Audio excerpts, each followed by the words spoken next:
Hello everyone and welcome back to Reed's Reptiles with me, your host Reed. And today we have got Reggie out today for the first time in the sun this year. He is my male Royal Python. I've had him for about maybe 2 years now. And he's a cracking beastie, and this is the first time I've actually managed to get him out this year. Very happy beastie, as you can see.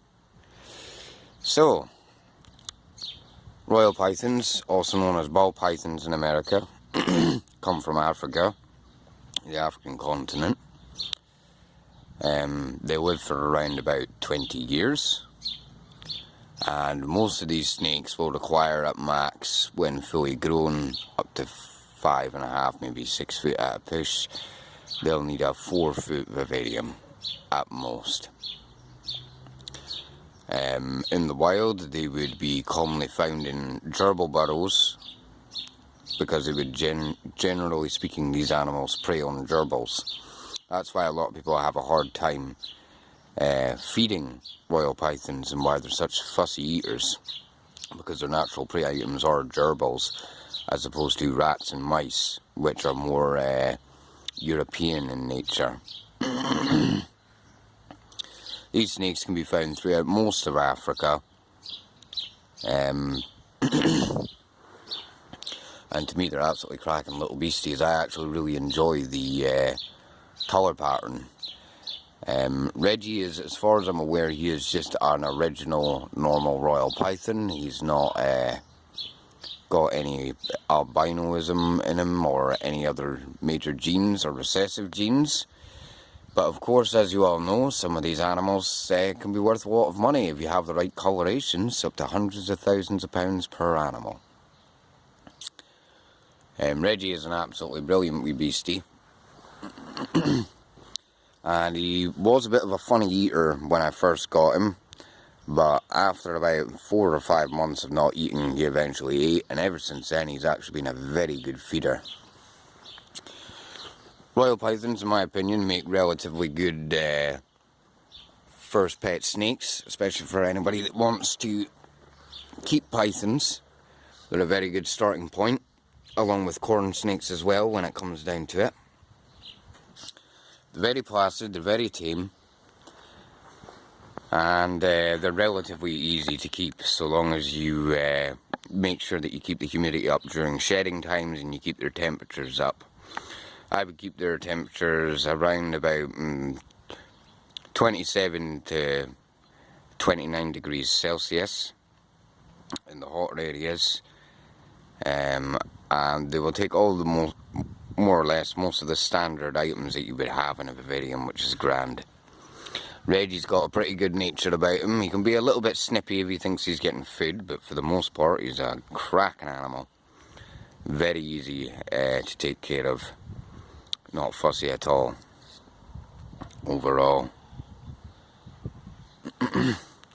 Let's take a bit of a closer look at him, I think.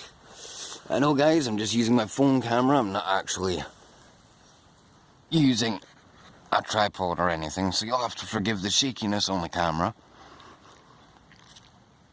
But yeah, he is an absolute cracker of an animal. Definitely one of my favourite snakes to keep over the years.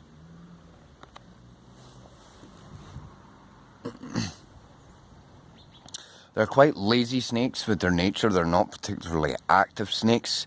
They're much easier to handle than something like a corn snake, which corn snakes, as you know, are usually always on the move.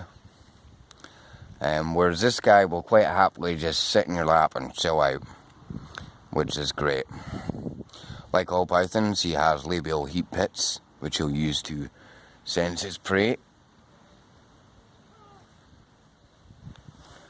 And he also uses his forked tongue to taste in stereo to determine the direction of the smell of food, or even just something that he finds intriguing.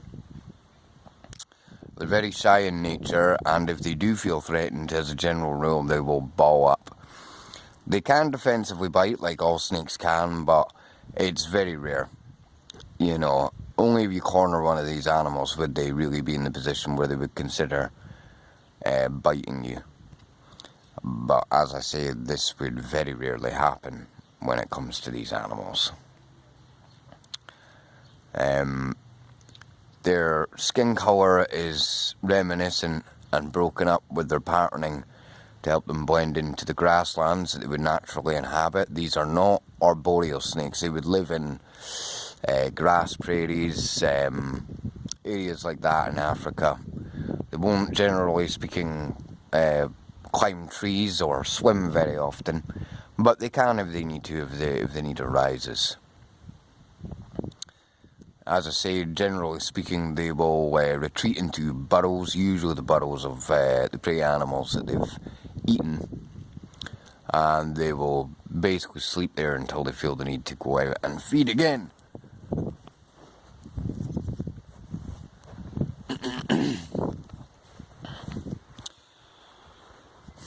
Many people in many African tribes back in the day would actually keep these animals as docile pets. Many old tribe members, especially royalty, hence the name why they got given the name Python Regis, which is their Latin name, which literally translates to royal python. As you can see right now, guys, Reggie is raising his head, and what he's doing, he's having a wee peek about, he's having a wee look about to see what's going on out there, and to see if there's anything of interest. He's getting a good gauge of his surroundings, which is fantastic. And overall, he's a happy wee boy. He's a good-natured wee beastie. Aren't you, kiddo? As with all snakes, guys, when you approach a snake in a cage, it's always a general good rule to hook train these animals. Reggie is actually quite a food-orientated snake, and I do actually need to move him up onto small rats. But the problem I had when I put him onto small rats is he was rejecting them, so he's been stuck at large mice for a few months now. Well, hopefully we'll get that changed in the coming weeks, especially now that summer is here in Scotland and the weather is pretty good. I will probably be pulling out. I will probably be pulling out Nagini at some point today as well, my large Burmese python that you're all very aware of on this channel. And I'll be doing a video on her as well today, hopefully. Right, guys, if you want any more information, please like, share and subscribe, and check out the other videos that I have. This has been Reed's Reptiles. Have a good day.